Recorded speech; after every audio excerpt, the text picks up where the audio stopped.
today we are together with Vanessa Woozley, and we had the joy of being neighbors for a week in Vienna. But we can get into talking more about that. First of all, I just want to say a warm welcome. Thank you for taking the time. Oh, thank you. Thank you for having me. So let's go back to Vienna. We attended a Worldschooling pop-up hub in Vienna, and our neighbor at the campsite where we were you and your lovely daughter in a van. And one of the questions we often get about Worldschooling is this, oh, it's actually people the way I look at it, sometimes I think that people are maybe making excuses for themselves. We are getting oh, you can do it because you're two and Cecilia can be at home. And often I say to them, hey, you know what? I've met a lot of moms out there Worldschooling with their kids. It is actually doable. And I got the question once again recently. I saw one asking, but how do I get started? I'm as a mom alone with my kids. How do I get started? And then I was like, I really like Vanessa. Let's invite her and ask her. So let's turn back time. How did you get started? What happened in your life that made you want to trot the path of traveling and also having your daughter at home? So I guess it all happens in stages, doesn't it, often? So we've always traveled since my daughter was tiny. Started in Europe, and then we did long distance, longer travel when she was about 3. We used to go to India every Christmas and spend 3-4 weeks there. And people thought I was a bit bonkers then. But I don't know. I have always had that feeling that I wanted to travel. And I've often felt safer in most other countries than I have in England often. So I just don't let things hold me back. In fact, it was funny. I went to Morocco this year, and it doesn't happen very often, but this guy said to me, how on earth can you travel without having a man or a partner with you? And I said, well, what am I going to do? Wait for one. I'm not going to let my circumstances hold me back. I love traveling, and yeah, it just wasn't an option to stay home. In terms of the schooling, so we took my daughter out of school during lockdown. I think a lot of people did. I saw what she was learning at school, and I was a little bit horrified at how dry and boring it was. And so I wasn't going to make her do the things that she was learning because I just thought this was awful. And we sort of did it in steps. So actually we decided to go to a Steiner school. So we moved house, we went to a Steiner school, Rudolf Steiner. She loved it there. It was great. But I've always had the travel bug in me. So after we'd done that for a year, I was like, let's try homeschooling. So we did that, and we've been traveling ever since for the last 3 years, I guess, a bit more full time. And then the question we get is, but how is it possible? You're just one person and one child. How do you make ends meet? How is it doable at all? I guess maybe it would be different if I had lots of kids. You know, there are different situations. I have one, and I think what really changed for me, and it was something that I was really nervous about, actually, about taking my daughter out of school, was that I was going to have to do all of the schooling, and that I would have to be supporting her, and it would take up all my time. But actually, she became really self-motivated because we just let her learn what she wanted to learn. So we found some amazing programs with loads of different subjects, and I just let her try things. So she could try, then we use one called Learn, Laugh, Play, and they're like £3 a class, the starting price. So they're really amazingly inexpensive. And I was just like, just try loads of them. And she sort of fell in love with certain subjects and teachers. And since then, I've never had to sort of ask her to do schoolwork or monitor her, because it's been her following her passion and what she's interested in. So it's always difficult to know because you don't have other children to compare it to. And it certainly wasn't my experience at school, but I like to think it's because she's actually fully interested in what she's learning. So that frees me up with time to work. So I try and work around her schedule a little bit. So while she's studying, I'm working. What's also good about the program that we're doing is she can join it live. but also the classes are available for 2 weeks after. So it means that they do them, but it also meant it gave us the flexibility to travel, and she can just catch up when she can, because obviously sometimes we were on the road and traveling, and that didn't always work. And yeah, and then the same for me. So I would just fit in my client calls around being stationary somewhere and around her schooling. And you just find a way, don't you? You find a rhythm. If you love it and it's your calling, I don't know, you just make the routine work for what you want to do and what you love. Yeah, word. I Yeah. think but that's really, I mean, we get the same kinds of questions, and I think the general picture from our experience and when we talk to other travelers is if it's important enough, you find a way. And sometimes you have to be very adaptable and very crazy and do things in very different ways. And sometimes maybe not sleep so much for that week, but whatever.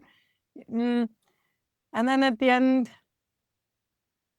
as she said, we have different circumstances, all of us. You have one set of circumstances and you made things work inside of that. I've seen single moms travel with more than one child. So yeah, it's just if it's important enough. Yeah. I think that's the conclusion. Yeah, I think so too. And actually, I often get the comment like, oh my goodness, you're so brave. But actually, it would feel far more, it doesn't feel like a choice. It would feel far more stifling to be at home and stationary. That would make me unhappy. So actually, it doesn't feel brave. It just feels like I've got to do this. This is what brings me joy. This is what makes me happy. This is where I'm at my happiest. I work better. My daughter's happier. We find more community, more like-minded community. So yeah, absolutely right. You just find a way to do it. I would like to talk a little more about bravery and fear and handling insecurity, because that is also one of the things people say to us is, oh, you must be so brave. And I actually sometimes feel very insecure about our life and what we do, but I know that I can work through whatever challenge is in front of me. That's one of the things I've learned of this life. But sometimes when I look at what's going on, I can be like, oh my God, what is the right next choice? But how do you work with it in your life? Or are you just very content in that life will treat you with love and kindness? A little bit, yes. I do think traveling makes you more resilient, for sure. Nothing quite goes to plan. And, I don't want to paint it with totally rose-tinted glasses, because there are situations that have come up. I drive a van like you guys. And I remember when I first got into Greece and we were trying to find a driving place in the middle of the night, and we got stuck in the mud on the edge of a road. And the front tires of the van were sinking into the mud. My daughter actually was more panicked than me. I don't know. I think I've learned over the years, I've just learned like it always works out. You just got to keep the calm. You can't do anything about the circumstances. You'll find a way. We did have to walk an hour in the dark with just my phone torch to a farm. Met the most beautiful Greek farmers who didn't speak a word of English, and they eventually towed us out. So, it's not like circumstances don't always go your way, and things do come up and happen, but they make the best traveling stories. We can laugh about it now. Maybe we weren't laughing at the time, but you do learn that actually what I have found through traveling is you see the best in humanity. People generally on the road are really happy to help you out. I've had things go wrong in the van many, many times. In fact, I think when I was with you guys in Vienna, my water pump broke. Yeah. And we managed to find a neighbor who helped me fit one. So yeah, I guess that's what, I don't get nervous about these things, because I always think there's nearly always someone who will help you out if you look at things with the right mentality. And so have I answered your question? I was answering about brave. I still get nervous, don't get me wrong, but I have learned that actually normally when I'm feeling a little bit nervous about going to a new location, it normally means it's going to be the best experience. So it's a little bit of sort of feeling the fear and doing it anyway. I've always had that feeling of like, oh, that little bit of trepidation where I'm going somewhere brand new. And normally when people are a little bit like, oh, are you not worried about going to such and such a country? I certainly like that about Morocco, because lots of people have these preconceptions, and actually it was one of the safest, most beautiful, amazing cultures that I've been to. So yeah, I guess I don't let the fear hold me back is the honest answer to that. But I do feel it a little bit sometimes too. Yeah, but that's the thing about being courageous is it's not about not feeling the fear. Yeah. That's a misconception of courage. It's not that you're not fearful or nervous or can feel some sort of butterfly or worry or at least some thoughts about what am I really doing here? It's the doing it anyway that's courage. And I think you can, as you said, you become resilient. You also become more courageous. You have that, as you mentioned, you're cool in the situation. I think we have that too. And it's not because we're very cool. It's because we've tried so many things now. The panic doesn't help, does it, really? It's just, it's not going to help when we freak out. And if we start fighting about it or, it's okay, shit just hit the fan. And you breathe a little bit, and then you think a little bit, and then you wipe off a little bit of shit, and then you think a little bit more. And then at the end of the day, you can always resolve it one way or the other. Yeah. So what would you say have surprised you the most? Was there some troubles or obstacles in the van life, single mom, traveling, homeschool setup that many people dream about that you hadn't seen coming? I'm not saying problems, but just some things to manage that, there's that. Nothing that I couldn't resolve. I would say the biggest challenge is probably things going wrong on the van. That comes up. But I would say it's the same as they go wrong in a house. That's not really any different. You live in a house, this is my situation, and then I've had the boiler go wrong on Christmas Eve. It's the same. It's just that for me, something goes wrong in the van, and normally I'm in a nice warm location and I'm quite stationary and I'm there and somebody can help me. So I've never felt particularly challenged. I suppose the biggest challenge for me is sometimes the internet with working. Probably I need to get Starlink like you guys have got.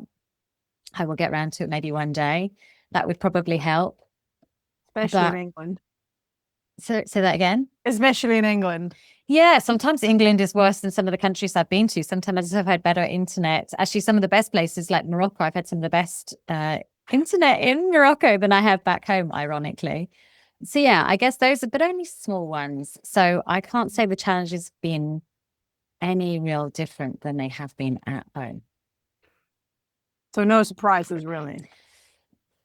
No, I suppose what did feel like a big challenge when I first started traveling was finding community for my daughter.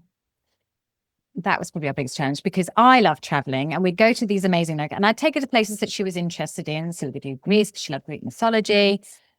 And we'd sort of find a few places with actually some of my friends, perhaps not kids her own age. And then we started doing some Worldschooling hubs, and we met your kids, and we've met lots of other teen kids. And that's really changed things for her because it was finding like-minded children as well. I think it's sometimes difficult to relate to children back home because the way that we live is a little bit different. So they need to find things that they can relate a little bit more. So yes, I would say that has been actually probably the biggest challenge for me because when my daughter's happy, I'm happy. And actually that was kind of finding the missing formula, but we found that now. It made me think about how life was when I grew up. I think when I look back on it now, I can see that, yes, in school, I was in a group of 28, 24 people around the same age. But there's a fun thing about the word relationship. It is the one part of it that is to do with, do you relate? Are you on the same frequency? Do you hang out? Do you actually really enjoy the people you're around? And for me, I maybe had one friend during my school time. I had a lot of social interaction, but it wasn't the deep, long talks. And I don't see anyone from back then. Those relationships with friends first came later, when it was more based on a choice of maybe even workplace, but there was something in common between us. And I think that is one of the changes I see with our kids who are not in school, when they meet these other teens who are also not in school, and when they, yeah, they're kind of on the same frequency. They just vibe really good together, like, and talk and talk and talk. And I see another kind of relationship than I had when I grew up, and I can almost be jealous of what they have, because I think I got yeah, the episode that came out today when we're recording this was with the wonderful guy, Jack Stewart, who talks about social appetite suppressant. And I think that sometimes being in a school setting also can quench your thirst of the deep, really good dialogues you can have with people. And I wasn't out there searching for people to have deep dialogue with, because it had always the first for the real good deep dialogues. But like, is it called quenched when you quench your thirst? I'm not sure on the word. Yeah. Yeah.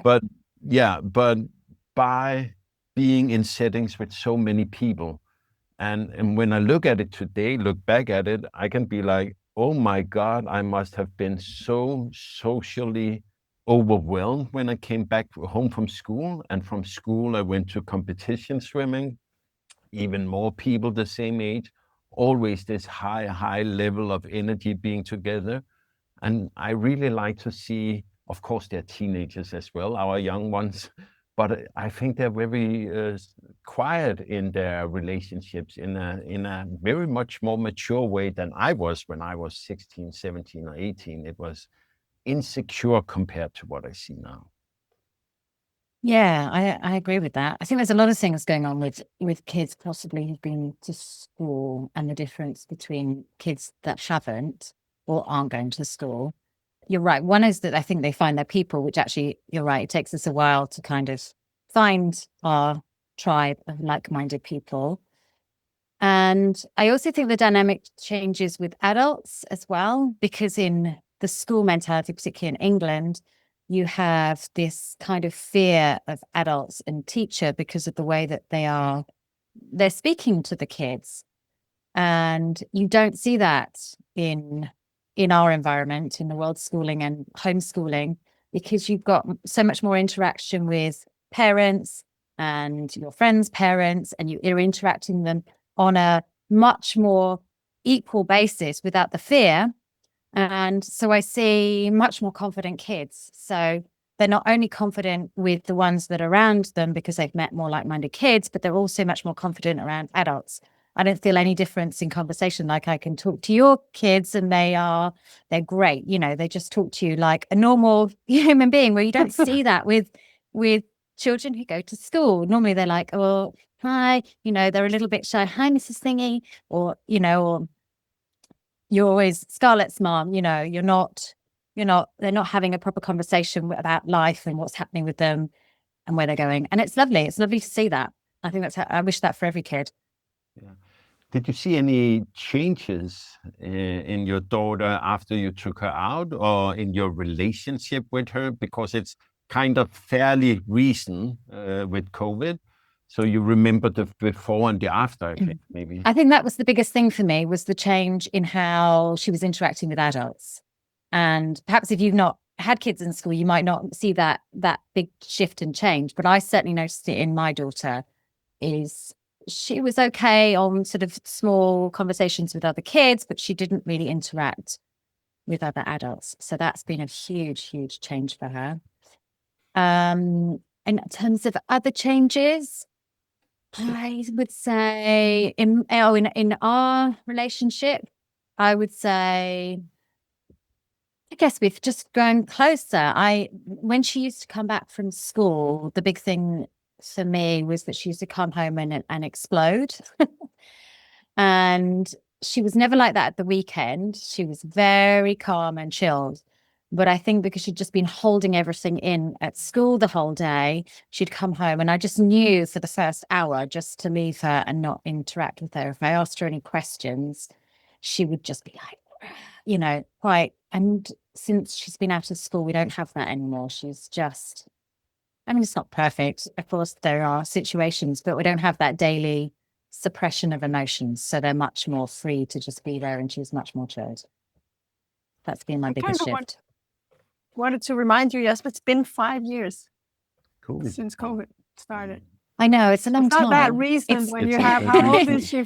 14? It's hard to think back. Yeah, 14. It's a lot of her childhood. Oh, yes. How did it evolve? It's a lot of things happen in 5 years, especially for a child/teenager. Absolutely. Yeah. Being a single mom, there is, of course, also the dad out there. I know from me, the whole homeschooling wish came first from Cecilia, and I get the sense that it's the same with you. So how did he take the whole, hey, I want to homeschool her?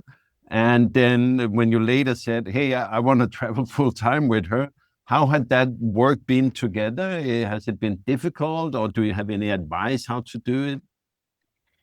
Yeah, again, it happened in stages. I always think you've got to sort of say, right, I'm going to take them out, I'm going to do this, and blah, blah, blah. I was like, can we try this and see how it goes? It's always been my philosophy. And if it doesn't work, we'll try something else. So that was kind of how I approached it with him. I did hit resistance, particularly with the school, coming out of school. So his initial reaction was, well, no one likes school. You just suck it up. It's a social environment. And I would sort of gently go, well, maybe it doesn't have to be like that. Could we just try it and see whether she, has an appetite for learning and outside of school? Now he doesn't question it. She's doing, she's loving what she's learning. She's happy. There's no question there. But I would say to people, rather than making an adamant decision, just exploring it as a trial. Why don't we try this and see what happens, and keep both sides open and happy. I'm lucky that co-parenting is easy with my ex-husband. He's very amenable. So I'm sure there are certain things he would do differently and he's not happy with. But I think you have to choose your battles when you're divorced. And as long as you meet in a place where they both want the best for the child and they're happy, then generally you can find a place where you can meet. It was the same with traveling as well. I said, can we just try it for 3 months? And I'd always sort of traveled for a month at a time. And then I said, could we just try 3 months? I mean, obviously he misses her a lot and he doesn't love it, but also he wants her to be happy. And when she's finding community abroad and meeting other world schoolers, this really makes him happy. So, and I'm always keeping him very much in the loop. I always message him lots and I tell him what she's learning, and I send him lots of pictures of her having fun and life experiences and meeting other kids. And that's really important to him. He really loves that when he just sees her having a good time and having fun. But yeah, it's always a little challenging and not easy because you have different ideas. He has things that he does at his house that I wouldn't do in my house, but we've learned to just pick our battles and co-parent as much as we can together. Makes sense. Absolutely. I kind of want to say that it's a good piece of advice for those getting started anyway, single or not, to try a little, just not think it as, now I'm going to rearrange my life and it's going to be in this new way forever. Because it's just an illusion anyway. Yeah. It's also an illusion. Well, any stability is an illusion. Change is all we can count on. And it's just a question of what changes will happen. So if someone's out there thinking, okay, I'm a single mom, I could maybe sell my house, buy a van, make it work. maybe just rent out the house and borrow a van and try 3 months and see what happens. And it's anyway just something you make up as you go. So it can sound the way you said it, it's beautiful, but just so there's no misunderstanding, it's not necessarily a manipulation strategy to say, can we try this for 3 months? Because the reality in the beginning, I guess for you as well, is this might be great, but I don't know. So now I'm trying it and then we'll see what happens. That same thing for us. We rented our house out for a year, and after 10 months, we had a family meeting and decided to sell the house and keep going. But that was not given at the starting point. I think it's important also to mention, I only said yes to homeschooling for 1 year. Well, you actually didn't. Your first was 6 months. Well, maybe it was 6 months. And now here we are. Now I've been pushing it for 15 years. Yes. Yeah, that's so true. And the same of now. People will say to me, I think if you live this kind of life where you think you've got everything mapped out and planned, people will often say to me back in England, so when are you going to stop traveling? Are you going to settle down? And are you going to, are you going to buy a house? And I'm always like, I don't know. I'm just happy with what I'm doing at the moment. It might change. I might suddenly feel like I want to put some roots down somewhere. Who knows? But at the moment, I'm very happy with how my life is set up. So you're right. You absolutely don't know what's around the corner. You just take it as the moment arises, I think. I have started sometimes having difficulties to answer when people ask, so where have you been? Because it sometimes can sound so overwhelming, because this year we were Denmark, January, then February, France, Barcelona in March, then Vienna, then Budapest, and now Denmark. And for people, it sounds like, I was also a stint in Prague. That's not that big. No. Yeah, we did Prague as well. Yeah, but I And was at a Ljubljana. meeting yesterday at my old job and have a lunch with them while I'm in Denmark visiting. And it was super cozy. And then they ask, and I just, I kind of get afraid of it sounding like, oh, you're just sitting here and working, and I've just been out exploring the world. And I've little difficulties how I should share it and talk about it, because I find my life pretty awesome. I'm very happy with what we do, but I don't think it's necessarily for everyone. I'm not sure they actually would enjoy it. And I also see that what I see in their eyes maybe is that they think it's vacation, and it's not. It's life. You're working, I'm working, we are sitting and working many of the hours. It's not being on vacation. How do you talk with people about these things? What is your take on it?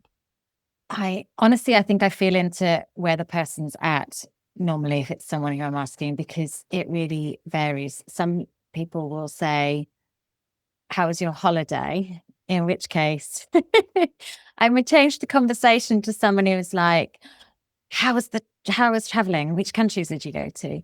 So I kind of change my conversation normally to who I'm talking to, if I know them well. And I think that's being a little bit adaptable, because for some people, you're right, it triggers them and they feel that, all right, it triggers that I wish I was doing it, and they can get a little bit upset about it. So yeah, I think it's being adaptable to the person that you can normally tell how they're taking the information that you're giving them, and I can decide how much information I can give them. I normally find even those with children at school are super interested in knowing what's out there. And actually, I wish I'd had that, because I didn't. I don't think I had anyone who was homeschooling when I was thinking about it. So I had nobody to refer to. And it felt like a huge, particularly actually as a single mom, I was trying to think about how I could make working and schooling together possible. And that felt like a huge, overwhelming shift. And I was like, I just don't think I can do it. Once I'd done it, I was like, oh, why didn't I do this sooner?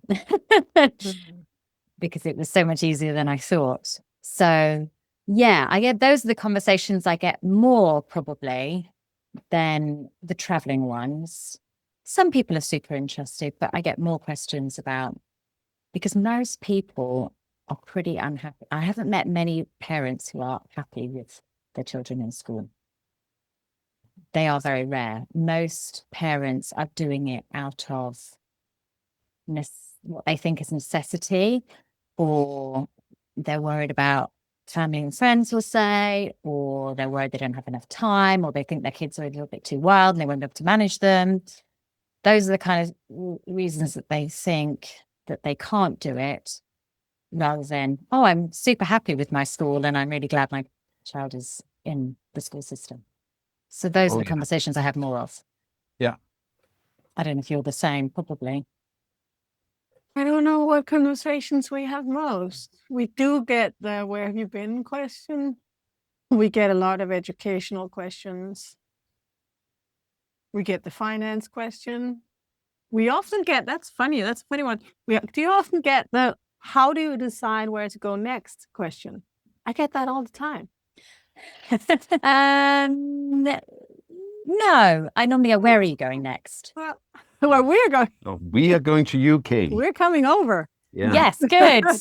Well, Oh yeah, there's some islands there's and something on the way. something on the way. Yeah.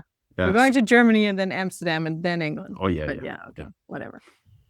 No, it's just funny. It's because the questions we get are sometimes not, those are not the things that are hard to decide. Those are not the actual obstacles. Those are the things that are more or less given.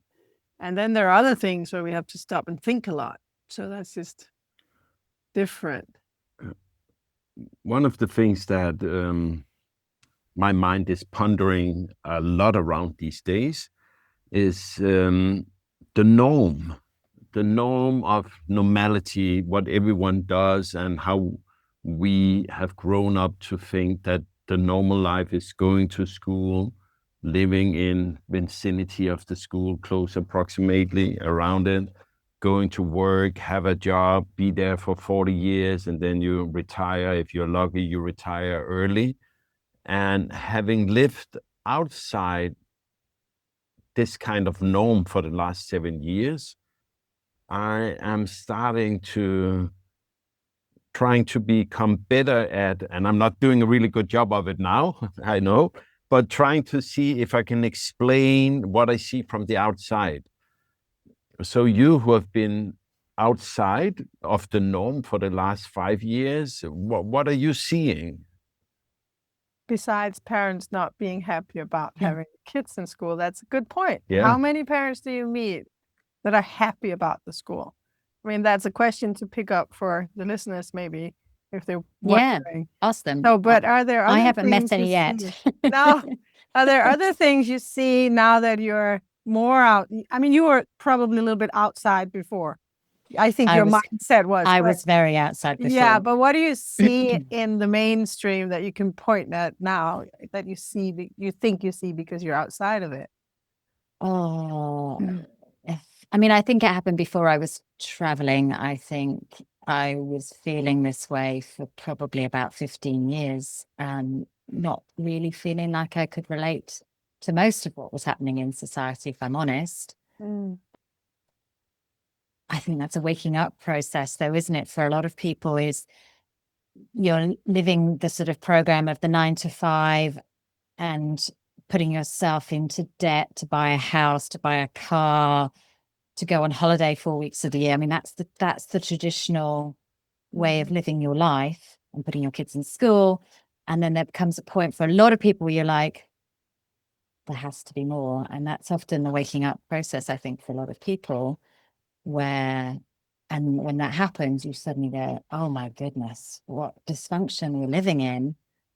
And it becomes harder to relate to that lifestyle. And perhaps integrating it become easier to relate to people who are living that lifestyle, because you start to understand the dysfunction that they're in and perhaps how they're not feeling happy with it, because there's often that feeling of like, there's more, which people are trying to dumb down with alcohol or food or whatever their addiction is. And then when you see it differently, you live your life differently, and you don't let those norms contain you. When I look back at being 18, 19 years old, I was standing at Roskilde Festival up in front of the big orange tent and shouting together with thousands and thousands, tens of thousands other youth to a Race Against the Machine concert where it was, fuck you, I won't do what you tell me. And we saw the Matrix a little after. It's like, oh yeah, it's just a dream, this kind of reality. We want to break out and be free. And now sometimes I can be like, hey, we were standing there together. Where are you now? You meant it then. You felt it then. What happened? I think one of the things that happens is conformity. It's really or dumping us down, or maybe medicating ourselves with food and alcohol that take the edge of everything. I've been plus 30 kilos from where I am now, or 25 or something. And I have lived the life of going to an office for many, many years. I've had this young rebellious soul, like I think all of us have when we are young. We want to like do something different than our parents and do something different than the system. We watch Matrix, we sing along with the songs, and then something happens that makes us choosing different tools of zoning out. And I can just see, after we the last 7 years have been following our dreams more, living more in according with our values, I can see how that also have changed, that I live more in according with my values of how I should treat my body and what I should eat. And that's a change I didn't see coming. When I was young, I had a lot of allergies. So I had a long list of all the stuff you couldn't eat, of all the additives in the food that was allergic or could give allergies. I saw that and I was like eating very pure when I was young. And then came all those years with crappy food and me plus 25 kilos. And now the more I try to live in accordance with our values, then I've also come back to this, you can almost say, pureness of the heart I had as being a young boy. I think we are actually quite pure when we are young, and then something happens. Should we talk about health and the healthy life? Because one thing I was thinking before when we started traveling full time, one of my worries as a mom I had 4 children unfortunately only took 3 with me, as one happened to be an adult. So I was taking 3 children on the road, and for the past 7 years, they've been growing up traveling full time. And one of the things I worried about and thought I have to put some energy in here is, how do we stay healthy? Because lots of people who travel only for vacation, they know how it slips. You know, you have a little too much ice cream, you have a little too much of the good white wine, you have a little too much of whatever. You come home, you have to go on a diet and do some cleaning up, or maybe not, and then it's worse next year. So, but we've been neighbors, and I think we do pretty well, but you certainly do better. I mean, it's my passion.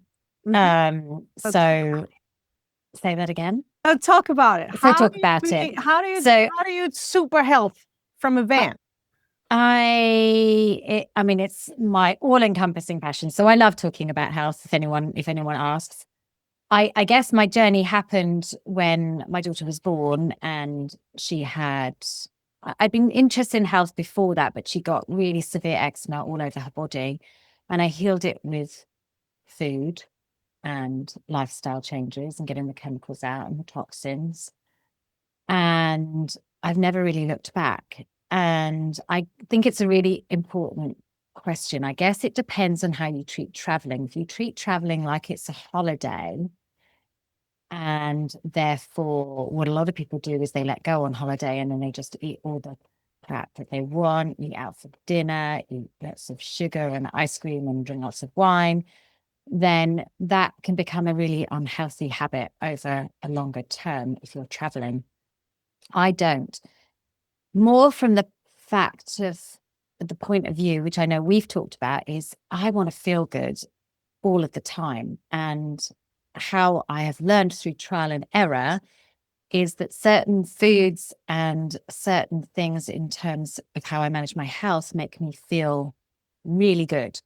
And if I don't do that, then I don't feel good. So it becomes the driving factor.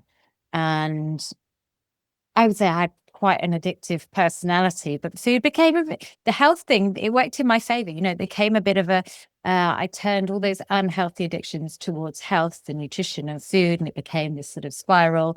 And I started sort of changing more things and feeling better, having more energy, not having dips, not having crashes, not getting sick. And so it doesn't feel like a huge chore for me to manage my health in the van. I do carry some health tools with me as well. And it makes me a better, because I'm a nutritional therapist, so it makes it easier to see my clients, because when they say things to me like, I can't do it because, or there's certain situations where I can't manage this and I always say, well, if I can do it while I'm traveling and I manage to do this, then anybody can. It becomes an overriding choice to feel good in every moment. And that's what inspires me to eat well and look after myself. So I do carry some things like a blender and a juicer in my van. But it's interesting to me how most people would prioritize. So I know you guys will prioritize a coffee machine or, having a wine fridge. So that, or three, or a wine fridge. Those in most houses, those become the priority. And for me, the priority becomes the other houses. So it depends where your priorities sit and align. So just for the record, I'm carrying 3 coffee machines and a blender. Yeah. Yes, she does. She does mitigate it with the blender as well. And you have a lot of health And the as well. coffee is part of my health regime. I can assure you that. How can you van life without a high-speed blender? I don't know how people do it.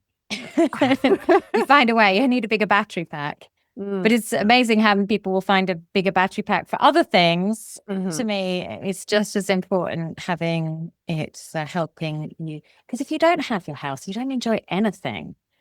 I mean, I know you guys know this too. You've had some life situations with health challenges. Most of us have. And I don't want people to get to that place in order for them to reprioritize. For me, I know that everything in my life goes much better when I feel good, feel healthy, feel alert, have energy. I'm not sick. Everything just flows better. So that's a priority for me. I hope that more people will get there, but we're not quite there yet. So now you said why you do it. Yeah. How I do it. My worry 7 years ago was, how do I do it? Okay. How do I bring my blender in my bus? Yeah. How do I get the fresh organic stuff to put in the blender? Yeah. Where's the clean water? What do I serve my kids when the bus is actually driving? Or, I have only 20 minutes for cooking, and so my challenge was cooking for more than 2 people. So I'm just curious, what's your regime? How do you take extra time out for this? Is there a weekday where you would drive to an organic? One of my things is I can't find organic produce many places, and I end up buying things that are sprayed, and after 10 days I start feeling it in the joint. Yeah.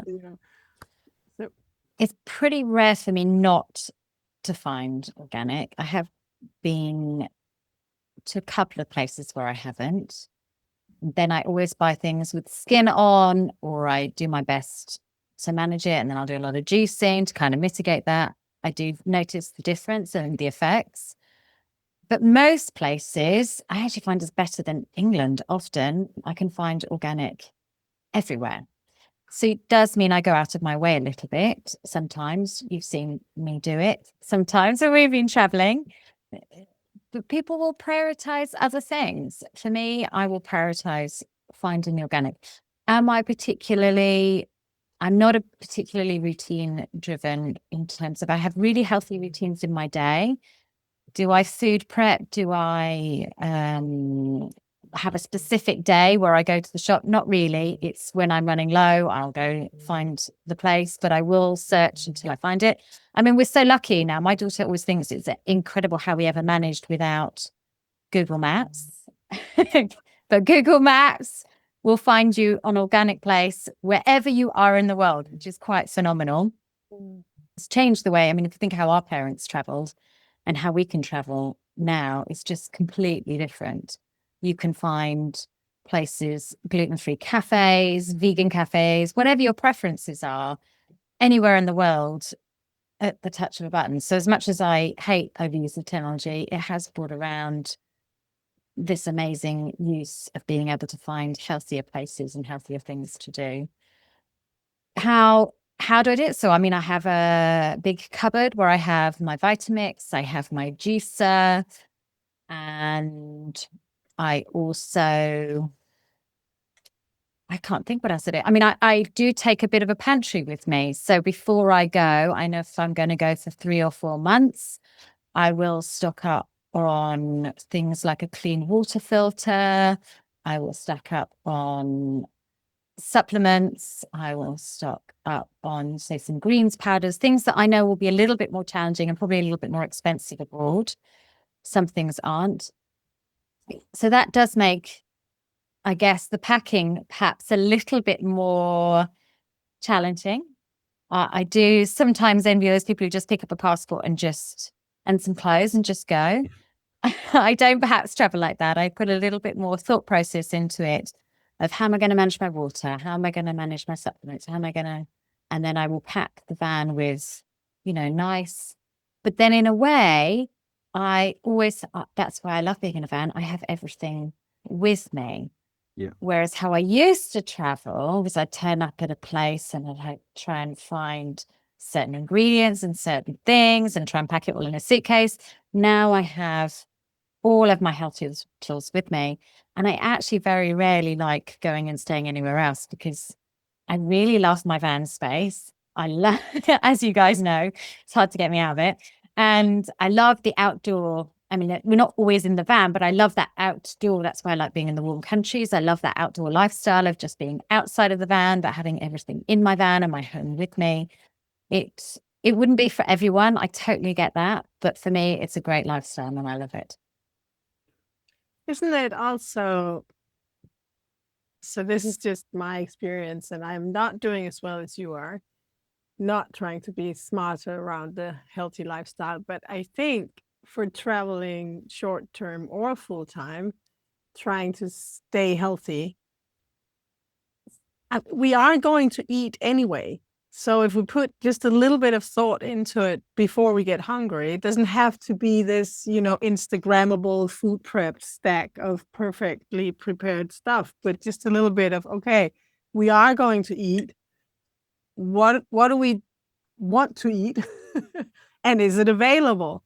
That's not a big process. That's something like 10 minutes in the morning, just scanning. For me, it is how many people am I feeding today? What are their preferences? What do they need? Do I more or less have it? How can I make sure I have it at the right time? Do I need to do any prepping or can we just make it up as we go? If I just do the thoughts, apples are pretty easy to prep by opening the box and it's, so Yeah.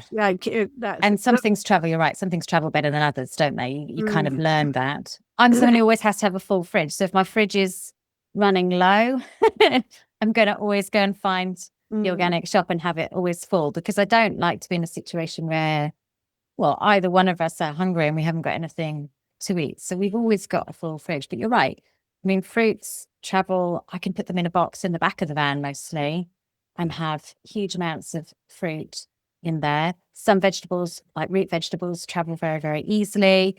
Maybe the salad stuff, you only have to top up that stuff in the fridge, but you kind of learn how you can shop in a really good way. So quite often in the van, I'll try and buy things that I know will last a little bit longer and I can keep a good supply in the back of the van too. I would like to talk a little about comfort food, as I recently have taken up a new challenge of no shitty snacks, no cracked food bought in supermarkets. And then it's inspired by this 12-year-old daughter of the house here, and she's just like so clean about it. And I was like, oh, if she can do it, I can do it.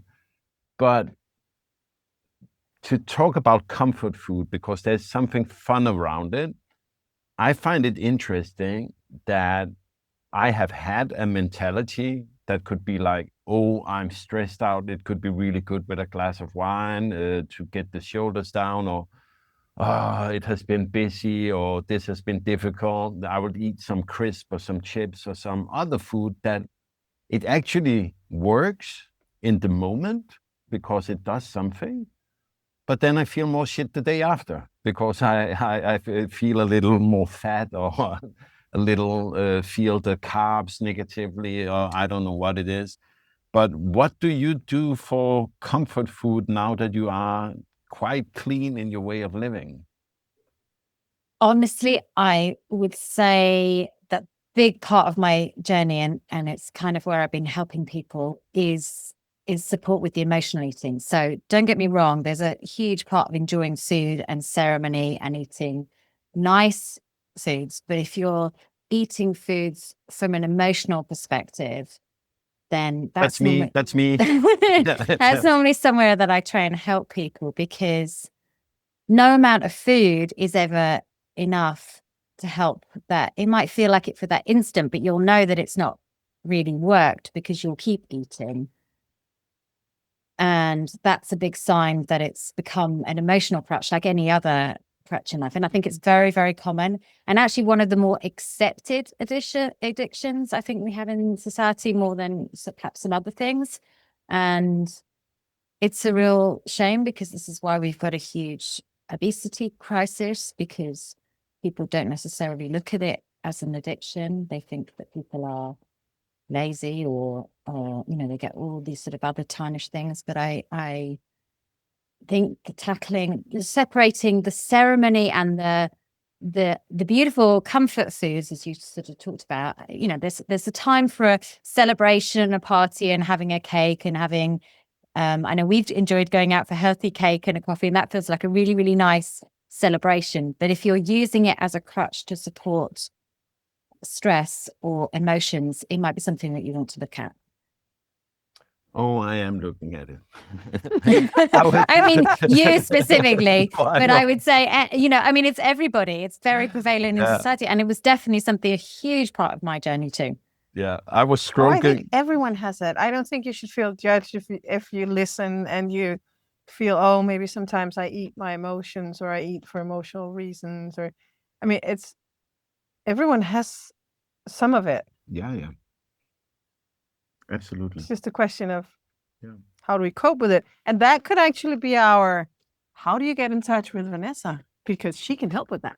Yes, because Vanessa, it is time to round up the podcast. It has been really wonderful hanging out with you, and I look forward to doing it again. Maybe parked up next to each other somewhere, or in a maybe city. in Tarragona. Maybe in Oh, Tarragona. no, we're seeing each other in England first. Yeah, we're Yes, seeing each other in UK. I know, it's going to be lovely. Yeah. But Vanessa, for people who have listened to us talk, listened to your knowledge about food and health, how is it you are of service to the world? So I have a coaching container. I'm a nutritional therapist, but I do other things. So I do NLP, I do EFT, and I also do family constellations. So looking at ancestral health patterns that run through the family. And I take people either in a 3 or a 6 month coaching container. And you can find out more details on my website, and please do get in touch. And you can also have a free 20-minute conversation and see whether it's something that you would like to work with me on, and see whether that we are a good fit, first of all, to working together. So we will put the website in the show notes, but for the people just listening, Vanessa, please share it. My website is The Life Sutra, like the Kama Sutra, but The Life Sutra worldschooling.com. Fantastic. Easy. It has been a pleasure. Thanks a lot for your time. Oh, thank you so much. Lovely to see you both.